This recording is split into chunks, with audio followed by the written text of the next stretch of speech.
Thank you, of course, to our wonderful hosts for having us here. My name's Skye Duncan, as I was introduced earlier. What I'm going to do is do a bit of a quick kind of whirlwind trip through some of the things we've been working on in New York City. But I wanted to start by saying, why is all this stuff that we're hearing about important to us? Why is it important to everyone in this room? And it's really about the fact that every time you guys are working, whether you're a student, whether you're an advocate, whether you're working professionally in the private or public sector, every time you guys put pen to paper, every time you write a piece of policy, you guys are making the decisions that are creating the parameters for which our future built environment is going to be created and how we're going to grow. It's also relevant because if we keep along the way the practices that we have been, we're going to be in pretty serious problems, and these problems are only going to get worse. And if you think about it, the last time we drastically rethought the way we designed our cities was half a century ago. And this was to cater for the car, right? To cater for the automobile. And if you think about a business, if you didn't stay with the times and rethink how your current practices are working, you would be out of business by today. So this is critical that we understand that our urban environments, our cities, they evolve, they change, and with it, so must our thinking, so must your thinking, and the way we design, the way we write our regulations and our policies. And it's important, as Karen explained with this background, to start to broaden our definition of what health means today, what it means in terms of where the opportunities lie that you guys and your work can actually help to shape a healthier environment by being proactive and not just reactive about health. So we start, of course, by asking ourselves, we're all competing for the greatest city in the world, right? And so what do we think when we think about great cities, and what do they embody? They're diverse. They promote economic development. They promote entrepreneurship. They promote delight and surprise in moments that we come across. They're about transformation, about a vibrancy of the public realm. Ultimately, they're resilient. They need to be resilient. They need to be sustainable for the next generations. They need to be safe, active, and healthy. And they need to offer a great quality of life to people. That's ultimately what we're competing on here. And to do that, we have to remind ourselves at every scale that we're working at that cities are places for people, right? This is probably not news to any person in this room, I would hope. But it's easy to forget sometimes. And so it's really important to constantly remind ourselves of this fact. In New York City, in 2007, with our previous administration, Mayor Bloomberg released Plan NYC. And this document said New York City was going to be faced with 1 million new people by the year 2030. So it was really important for us to think about where are these 1 million new people going to live, work, and play. We certainly do not want 1 million new cars on our already congested roads. So what we did was we started with our public transit. And we tried to look at, you see, it's kind of hard to tell, but in the light yellow area, you're seeing all the areas that are within half a mile of a subway station. And in the other colours, you see either approved or pending rezonings that we've been working on in initiatives to promote this live, working and playing near transit so people have the option to live without a car. It's not about the car being demonized, but it's about providing choices and opportunities for people.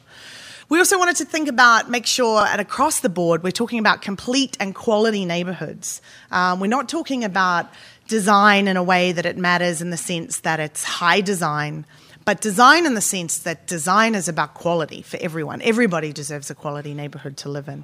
And thinking about how this might be walkable through the mix of uses and providing destinations that people can use on a daily basis. How do we get there? We start by listening. We listen to the community. We go and we observe. We spend a lot of time in the neighbourhoods. We draw.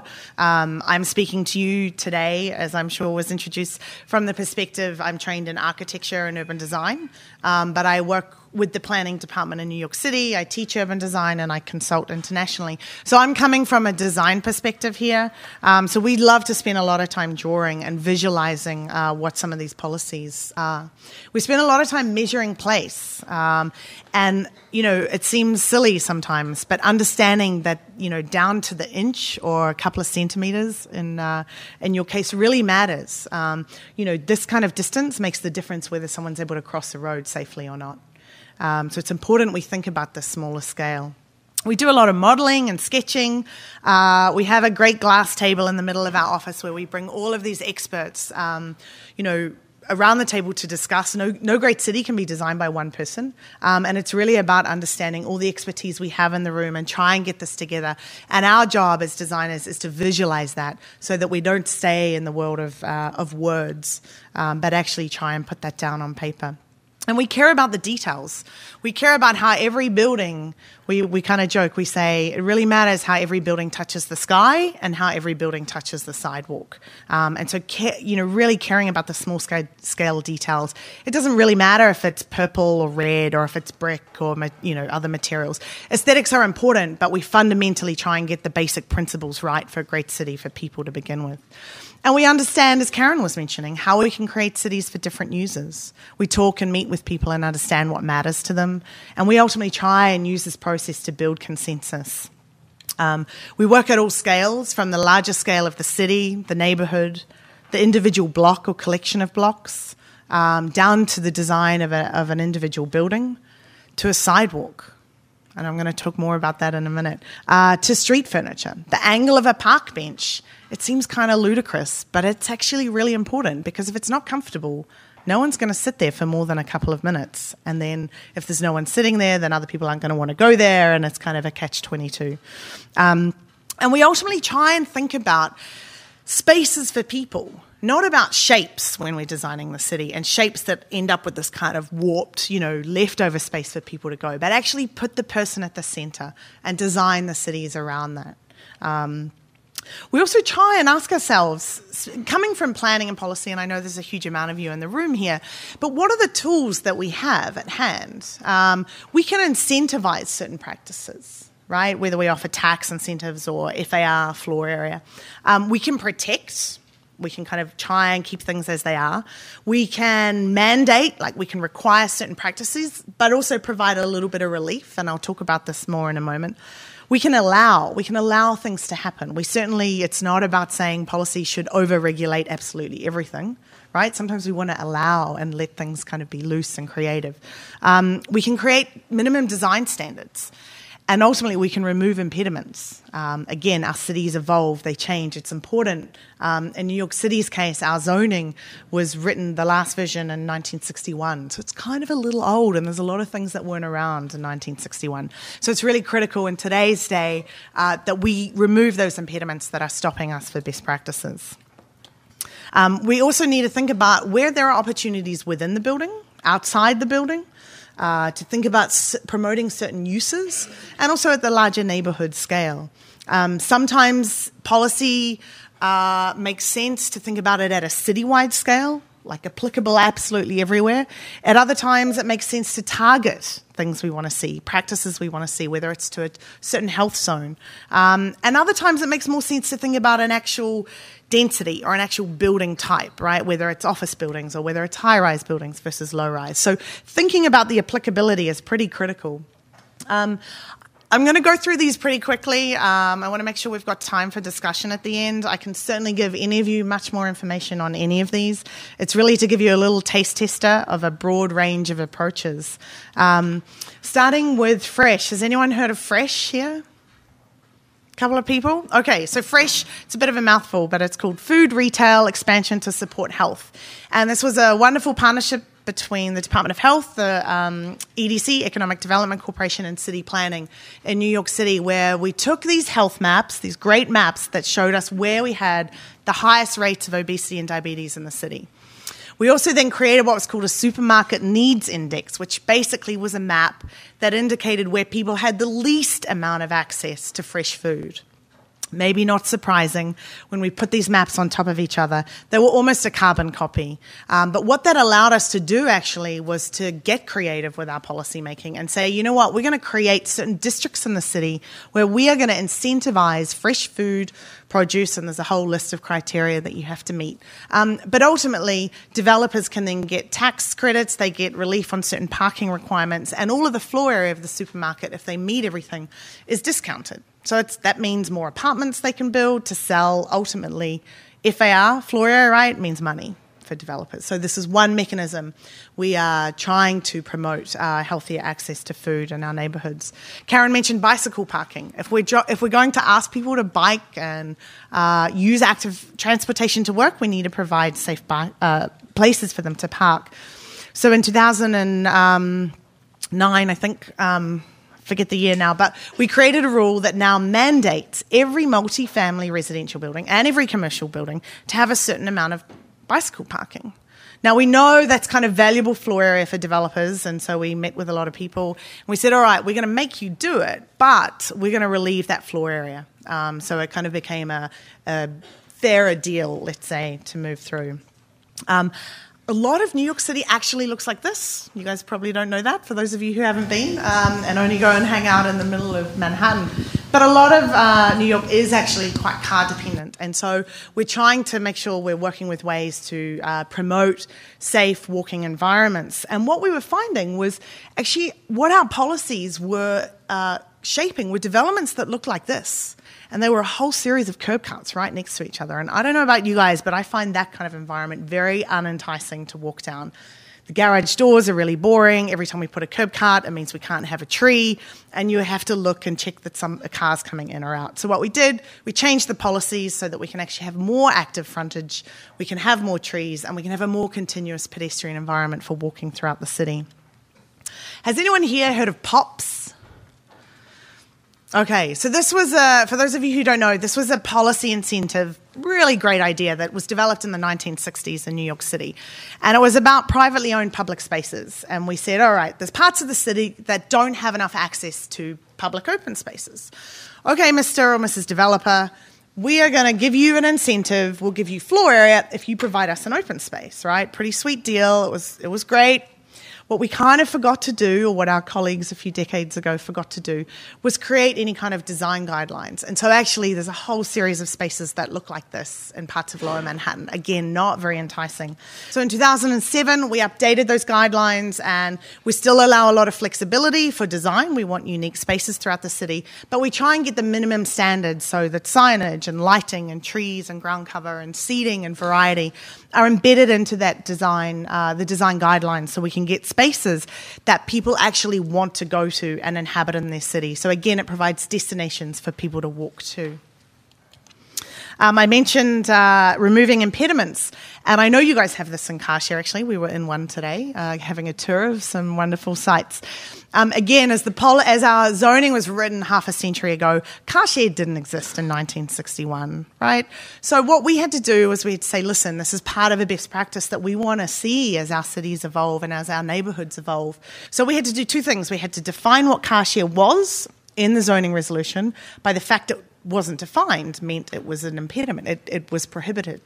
And we had to establish rules and quantities for where it could go and how much. So we created a whole series of regulations, and these are now allowed in certain neighbourhoods throughout the city. The idea being, again, that the car is not demonized, but we allow people the choice to live life without a car, yet have access to it when they actually need to go to IKEA, to get out of town for the weekend, whatever it is they want to do. Vision 2020 was a document we released a couple of years ago. And this really looked at the fact that New York City has over 500 miles of waterfront. That's more than Chicago, Seattle, San Fran, Portland combined. So it's a huge amount of waterfront.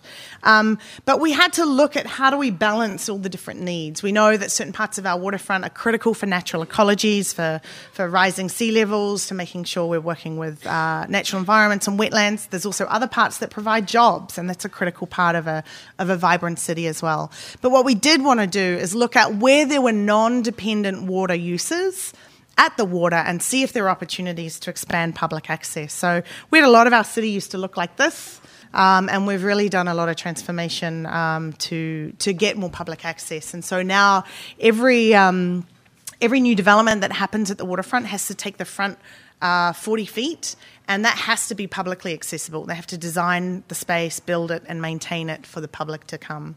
And so the idea is we now have a whole series and a variety of public spaces throughout the waterfront with different kinds of seating that attract different users for new destinations in all of the boroughs.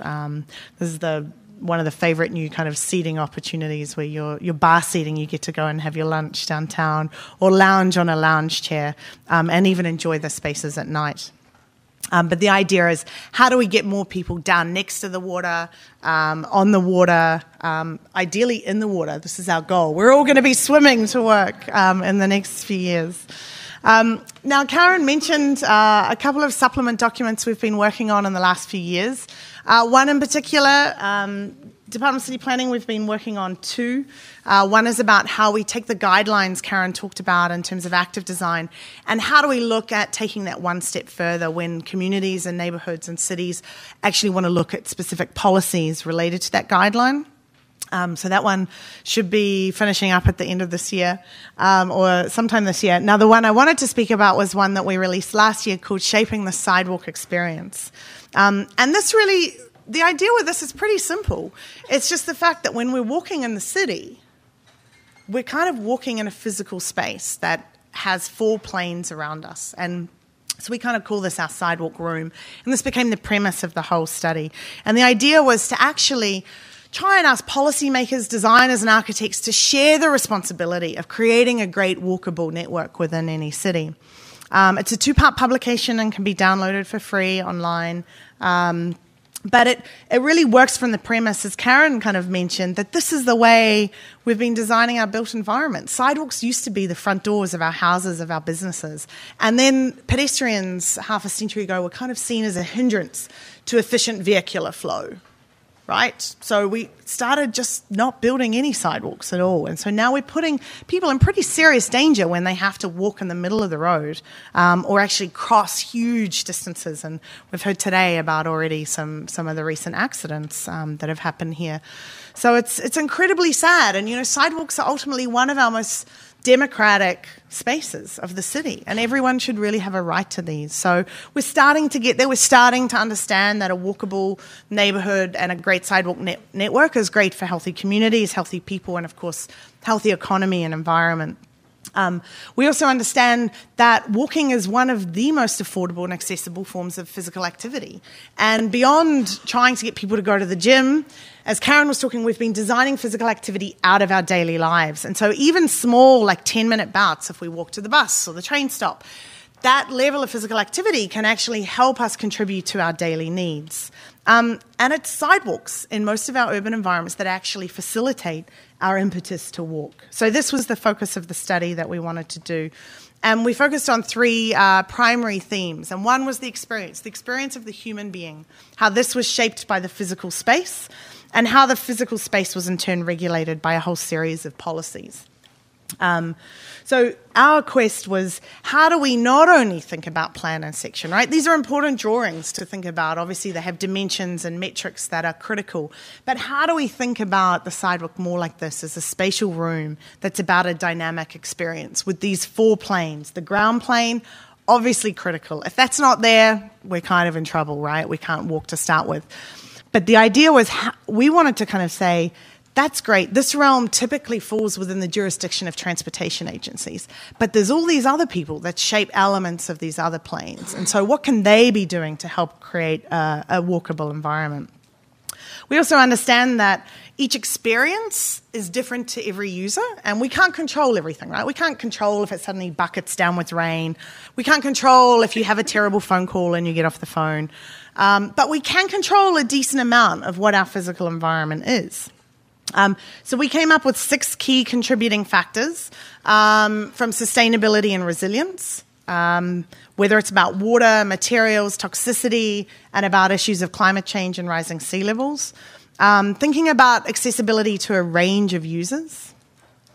About safety, again, not only just in the physical space to allow someone to walk, but safety at night and providing active entrances along the edges of the buildings to make it feel enticing and safe. Connectivity, dead-end sidewalks aren't that great, so how do we think about where our key destinations are, use that to help prioritise where we want to invest in a better walking experience. Thinking about a variety of speeds, right? People can run, they can walk really fast in business areas, but they can also meander and pause and stop, and it's this variety that actually makes a wonderful sidewalk experience. This one I love. This guy's using I don't know if the mouse is working, using the bike as his pull-ups for his gym. But this idea of how a variety of activities occur in these spaces of our cities. Now, This one, have you guys heard of Jan Gehl? Yeah, I see his book out the front there. So we took from Jan one of his latest books about the idea of the human perception of our eye, right? So at 330 feet or 100 meters is the distance that our human eye first picks up motion. So we translate this to the scale of the block. At 60 to 70 feet or 25 meters, it's where our human eye we can start to read facial expressions in someone else. And this we translate to the scale of a building, right? It's the scale of a typical townhouse, or the idea of the variety that breaks down the horizontal scale. And the closest of 7 meters or 25 feet is when all of our human senses are most intensely engaged.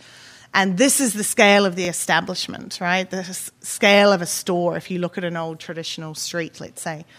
So the idea, this kind of translates into a rule of thumb that every kind of 7 seconds or so, we want something interesting, something different to be happening. And this is really about not having one monotonous treatment down every street and every block because it gets boring and people aren't going to walk because the distances feel really, really long. If we take the opposite direction and think of a section in our human eye that we see 70 degrees below and 50 degrees above, what it shows is that bottom 1 to 2 floors of a building, for architects, for policymakers, how that building comes down and touches the sidewalk, that's critical. That's where we want to see all the increased detail and attention because that's what the human beings walking along your street and next to your building are going to be experiencing. We also acknowledge that, having a variety of pedestrian experiences is critical. Of course, we don't want the whole city to look the same. And actually, it's what builds the identity of a neighborhood, is having a choice, right? Whether you want to walk down a quiet green street or kind of a busy, bustling street lined with cafes and trees. So this is really important as well. And the idea was that the study was not meant to come out and say, you know what? Magic, we've got the perfect answer for you. The idea was to empower the reader or the viewer of this to understand where your responsibilities lie in terms of your decisions that you make in terms of the policy or the built fabric around it. So starting at the physical scale of the neighbourhood context I mentioned before, about thinking about land use and destinations close to each other, about immediate adjacencies. And what this translates into, one of the biggest things we noticed was whether a building was set back from a sidewalk or whether it sat right on the property line. We had limited time and funds, so we were only able to concentrate on these 3 typologies, but we took a downtown commercial, a neighbourhood main street, and a residential only, and tried to develop a methodology that looked at all of these key metrics no matter what the context was. And then breaking into the scale of the room itself, we took each plane and we said, what are the physical elements that make up each of these planes, right? From the ground plane, where you have a clear path and you might, in this case of New York, you've got subway grates and lighting poles and street furniture and trash cans. And the roadside, the rhythm of how trees are planted and light poles come down, how mature the trees are, all of these things impact this first realm of what you experience in what we call the roadside plane. Then what's next to it? Is it a speeding truck, or is it a bike lane, or is it a parking lane? And then the buildings across the street set up the kind of third level of the backdrop in this area. The canopy plane is the one that changes primarily the most through the seasons, but in the dense areas you see the tops of the buildings. And the building side plane, which is my personal favourite, trained in architecture. But this is where we think about all the things that we do when we shape our buildings, the entrances, the transparency levels, the detail, the rhythm of the columns. All of these things are actually part of the sidewalk experience. And most architects, when you ask them, if you say, have you ever designed a sidewalk? Most people will say, no, I haven't designed a sidewalk. I design buildings. But actually, every time you're designing a building, you're designing a walking experience. So as these come together, it's important to understand that there's a huge number of players involved. And so wherever you sit in the spectrum, if in any of these, think about what it is that you're doing in your daily life that actually impacts the walkability of a neighbourhood. Now, finally, just very quickly on the policies of this document, we took each of the planes, the huge list of policies, and said, all right, in terms of planning policy, like zoning, which are the pieces that we shape And I'm not going to go through them all, but everything from width, from green strips and street trees to rules around curb cuts, right? How many curb cuts, the width of it, how close they can be spaced. Ground floor setbacks, how they should be designed, what can go in it. Transparency levels, canopies and awnings and all that stuff that hangs off the buildings at the top. And outdoor uses, whether we allow them or not. This all has an impact on what that experience is. So the second part of the document really looks at more of a manual of a how-to so that people can go and do their own sidewalk safaris. Karen mentioned Fit City, Sao Paulo. I just got back from there a couple of weeks ago, and we actually used this methodology. They translated it into Portuguese, and we went out to study parts of the urban areas in Sao Paulo to identify where some of the key issues are. So the idea was over 4 months, 6 cities, 5 people, and over 40 sidewalks. We developed this methodology and produced the document that ultimately looked at the experience of the pedestrian, the physical space, and how this was shaped by a series of policies. Now, I wanted to run through a couple of examples from our colleagues at Department of Transportation, thinking about shaping a city through transportation policy. And really, this was the charge given here was how do we reimagine the public realm and take a shift from moving cars to moving people? I think you guys have all seen these diagrams. They've been up a million times. But they really are quite powerful when we're thinking about using the real estate and different ways we can move 60 people. Again, in that shift of only thinking about vehicles to thinking about a mix of users. And this little crazy sketch really starts to pull out the different users in every right-of-way from building front to building front. We've got to fit all these different things. So how do we take each street and really think about where on the spectrum of priority, how do we fit all these things in with a limited space, right? And that each of these different users takes up a different amount of physical space in the city. So again, you know, in more of a metric of that same diagram, looking at the car with one person takes up 17.5 times % more space than all of the other users on the street. So on top of this kind of rethinking the public realm, you know, just wanted to note that the Transportation Department in New York City does all the things like maintain the bridges and the ferries and the potholes and the street lights. But they also have spent a lot of time in the last decade looking at putting up publications to think about how they can allow people to reimagine the public realm. Who's been to Times Square? Anyone? Pretty decent amount. Okay, so you've probably heard the story. The space here was 89% for vehicles, 11% for people. This was really in the last administration, turned on its head. And what was interesting here was that it started as a pilot project, right? People didn't really know if it was going to work, but they thought, we've got to give it a go. Let's trial it. So they put down some paint, got some cheap tables and chairs and umbrellas, and out they went. And the idea was that if it really wasn't going to work, they could go back in a year and say, that's fine. Okay, we'll bring back all the cars and all the travel lanes. But instead, they were able to actually find that pedestrian injuries had gone down, traffic was still moving fine, the businesses were doing better than ever. And so the idea was that after this year and collecting all of the metrics, they were able to make it a permanent project. And actually the first block, I think, is just about to open in New York City. So that's now a capital project, which is pretty exciting. Other very quick examples are the New York City Plaza program, where they take little stretches of street like this and work with community partners to reimagine that space to give it over to the pedestrians. Thinking about a comprehensive bicycle network. I did a good 30K bike ride on your Bixie bike yesterday, and it was great to see this in areas where you've got the protected bike lane, which is wonderful. And so how do we kind of keep that idea throughout the city in that sharing of the right-of-way? So a few quick images of some of the transformations that we've seen.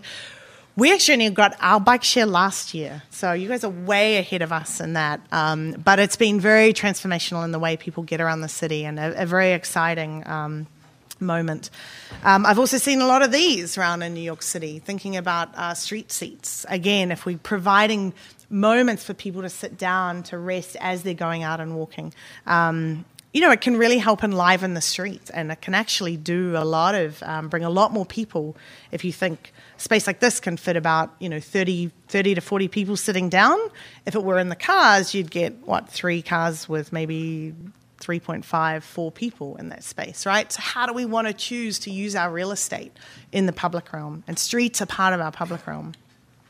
Wayfinding efforts to really look at how people can understand not only where they are in the orientation, but it's kind of hard to see, but you see a yellow ring there saying, this is a 5-minute walk.